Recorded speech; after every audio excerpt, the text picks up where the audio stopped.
Nah, fase-fase descent pesawat pada umumnya atau pada general aircraft,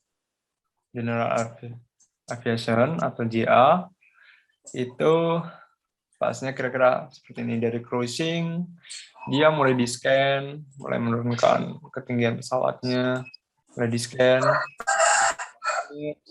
terus selanjutnya di approach di mana angle of attack-nya itu dinaikkan, namun engine thrust-nya itu dikurangin, artinya dia mengalami penurunan ini untuk approach. Tapi kalau dia basisnya ketika dia di scan dengan kondisi kayak gini, ini akan bahaya karena menimbulkan stall di waktu yang belum tepat. Di sini dia increase angle of attack-nya, namun thrust engine-nya dia kurangin. Itu untuk approach-nya, pendekatan di jarak landing, di ketinggian landing yang telah ditentukan oleh APC. Ini approach. Lalu dia akan flare atau mulai touchdown. Di sini pesawat pasti touchdown dengan nose up ya pastinya. Nggak mungkin nose-nya tuh nyentuh duluan gitu. Nyungsep dia. Ini nose up untuk memperseimbangkan pesawatnya. Baru masuk ke landing. Kira-kira secara umum seperti itu gambarannya. Nah, di sini gimana untuk menghitung performasi atau prestasi terbang pesawat ketika di scan. Kemudian hukum kedua, kan asal descending flight pada equilibrium force, pada gaya kesetimbangan di sudut X dan sudut Z bisa dihitung dengan rumus sigma F Z pada sumbu Z sama dengan 0, di mana L main W cos gamma sama dengan 0.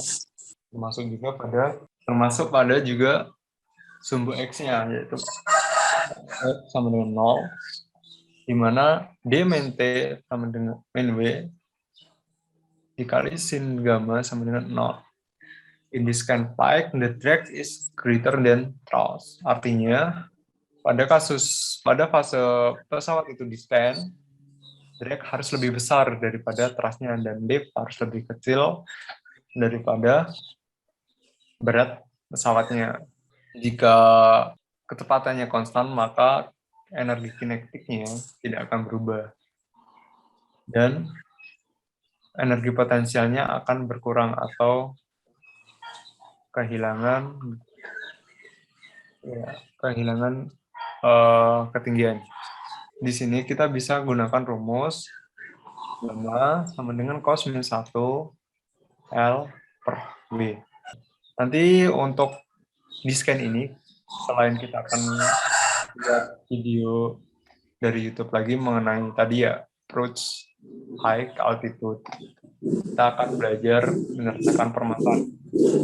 Kita akan coba hitung rate of descent nantinya. Untuk menghitung ROD dari tadi kita dapat simpulkan bahwasanya ROD rate of descent kita bisa hitung dengan rate of descent sama dengan V dikali sin gamma, di mana V itu kan kecepatan pesawat dan gamma itu dipresentasikan sebagai climb angle ataupun descent angle. Oke. Nah, nanti kita akan hitung ini berdasarkan rumus. Jadi kan rumus-rumus ini kan kita udah pernah pelajari juga sebelumnya. Rumus drag, thrust, wake, kita udah pelajari juga sebelumnya. Pasti teman-teman juga udah bisa. Next, you want to get the airport elevation. For the Spirit of Jelasin bahwasanya sebagai contoh kasus ini pesawat akan melakukan di-scan dengan penurunan 500 feet per menitnya. Rate of di-scan-nya 500 feet per menit, 500 fpm. It says 463 feet. And this can be seen by looking at sources such as charts like this one on skyvector.com or the airport diagram. Next, you want to determine what the altitudes are about 1,000 feet AGL or above ground level, but this is not always the case. To make sure, you can look up the information for the airport you're interested in. Nah, untuk menentukan ketinggian ini, approach, jadi approach pesawat pada setiap bandara itu kan masing-masing ya, ketinggian yang disetujui untuk pesawat itu approach. Nah, di kasus ini, ketinggian approach-nya yaitu 1000 feet AGL atau 1000 feet di atas permukaan ground-nya, altitude ground level. You can get this information from different Nah, sources, kita dapat lihat but we di will use informasi. Notice under the airport Di mana di operations bawah itu section, ada pattern there is altitude. information for the pattern altitude. The pattern altitude differs for prop planes and jets. Di sini dijelasin bahwasanya di sini dijelasin untuk pesawat turboprop dia ketinggian approach-nya itu 1237 feet AGL. Untuk pesawat jet dia 1507 feet AGL, dan untuk pesawat jet turbojet dia 1537 For AGL. props, the pattern altitude depends on which runway you are landing on. For runway 08 right or 26 left, Untuk the traffic runway pattern is 1,237 feet AGL.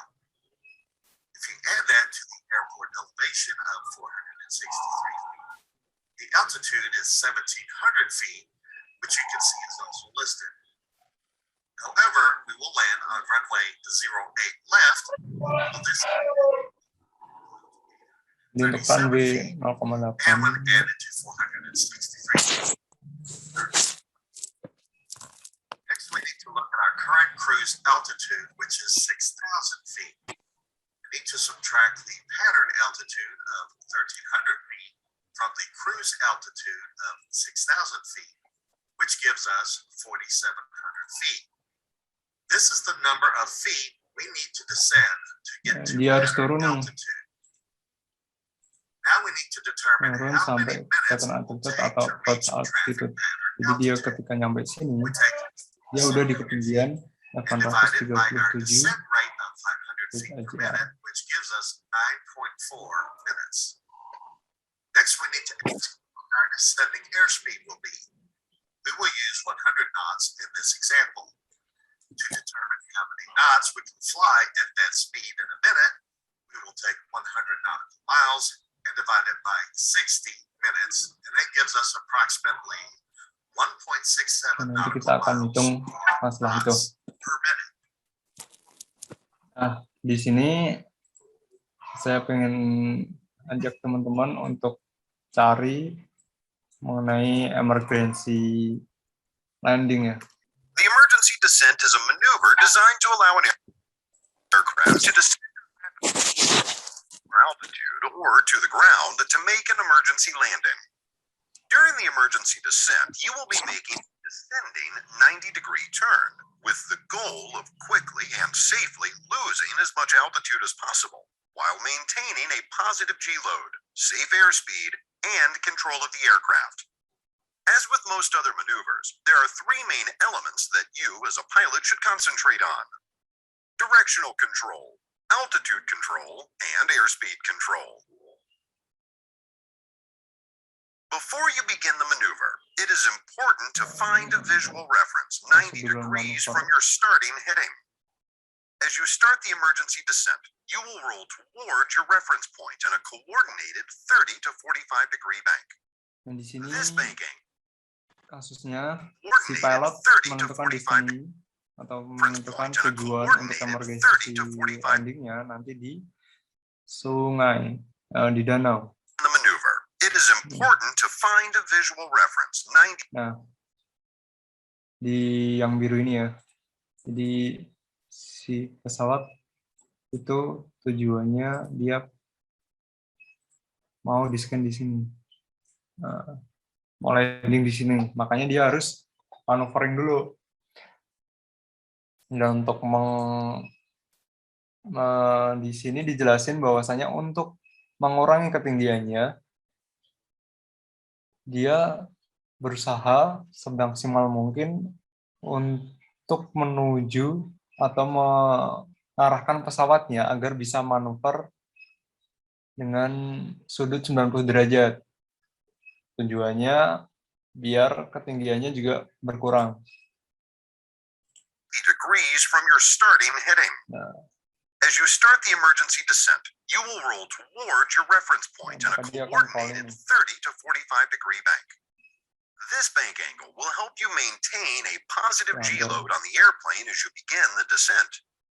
Once the initial turn is complete and the airplane is pointing towards your reference, begin a series of shallow S-turns in order to clear the area for traffic as you continue the descent. As you begin the level off, stop your turns and keep the airplane tracking towards your visual reference. Remember to use your rudder to maintain coordination through each turn in the maneuver. During the emergency descent, you will be losing altitude rapidly, so it is important to remain aware of your rate of descent and target altitude throughout the maneuver. As per the Cessna SOPM, the emergency descent should be terminated at or above 1,500 feet AGL. Also, in order to prevent cooling the engine too rapidly, you should not descend more than 2,000 feet during the emergency descent.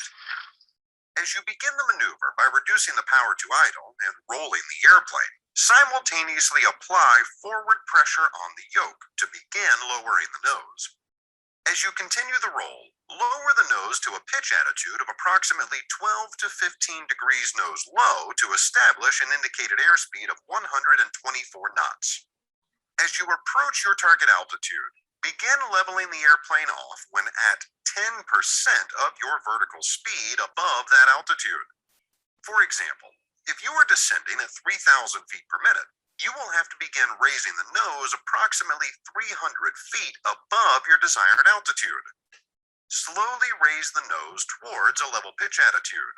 Be careful not to do so too quickly, since this could overstress the airframe or potentially induce an accelerated stall. As you reach your desired altitude, slowly begin to increase the power to your cruise setting and retrim the airplane for level flight. Your target speed during this maneuver should be 124 knots in smooth air. Depending upon the nature of the emergency and the current conditions, you may need to adjust your speed. In the case of an engine fire, a high airspeed descent could blow out the fire, so you could potentially push the airplane up to VNE, never exceed speed. However, the weakening of the airplane structure is a major concern, and descent at low airspeed would place less stress on the airplane. In turbulent air, you may want to slow to maneuvering speed to prevent structural damage. Since you are descending at idle power, you will have to make small adjustments to your pitch attitude to maintain your airspeed. If you are too fast, raise the nose slightly to slow the airplane down. If you are too slow, lower the nose slightly to speed the airplane up. To begin this maneuver, select an altitude that will allow you to recover no lower than 1,500 feet AGL with a maximum descent of 2,000 feet.